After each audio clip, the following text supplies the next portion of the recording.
Welcome back to the deep dive. Today we're going to be peeling back the layers on the world of high discount, fast e-commerce fashion, specifically a platform called Comstylish.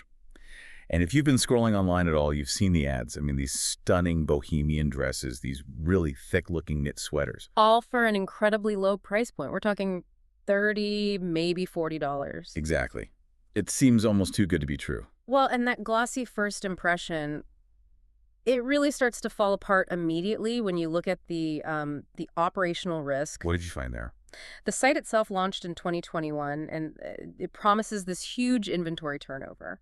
They claim 500 new products every single day. Which already sounds a little suspicious. It is. An independent analysis we looked at flagged multiple risk indicators. In the end, it gave the site a trust score of 1. 1 out of 100. 1 out of 100, yeah. So our goal here is to really analyze that, that startling gap between those perfect product photos and what customers are actually receiving in the mail. Okay, let's unpack that then.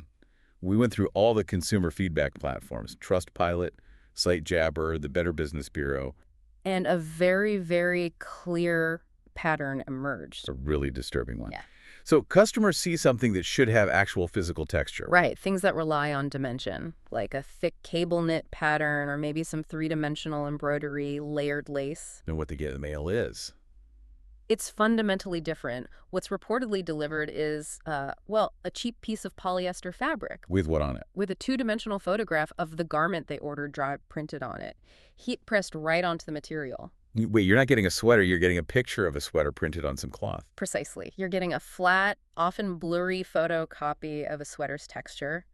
One customer ordered a dress with ruffles and got flat fabric with a picture of ruffles printed on it. So they're literally selling the idea of the clothing, not the actual material.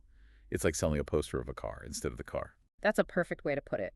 And what's fascinating here is the manufacturing mechanism they seem to be using.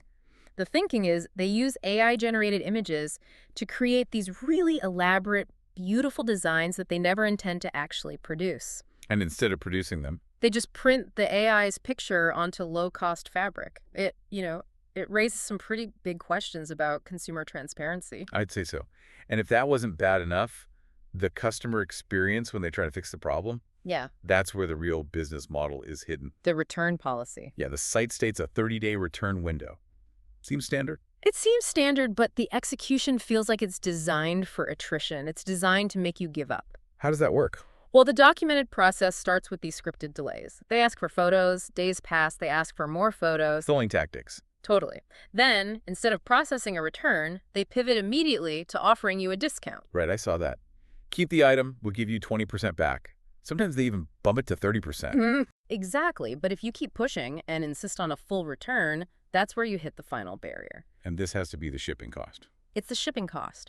Returns must be shipped back to China at the customer's own expense. Which costs? What are we talking about? The reported costs from consumers range from $70 all the way up to $180. Which is significantly more than the $30 or $40 you paid for the item in the first place. There it is. The entire system relies on that calculation. The return costs more than the purchase, so abandoning the claim and taking the small discount becomes the only logical choice. So you either lose all your money or you lose most of it. And when you look at the results of this model, the consumer satisfaction data just confirms everything. It's really dismal. What are the numbers? Over 2,300 Trustpilot reviews average out to just 2.7 stars. It's even worse on SiteJabber 300 reviews, averaging 1.9 stars. Wow. And a resounding 80% of reviewers stated they would just never use the site again. That level of dissatisfaction is startling. So I think for you, the listener, the takeaway is pretty clear here. In the world of high-discount e-commerce, when a product looks immaculate and the price feels impossibly low, you have to analyze the clarity of the product description and, just as importantly, the practical logistics of the return policy. Absolutely. And that really connects to a bigger, more provocative thought to leave you with. Okay.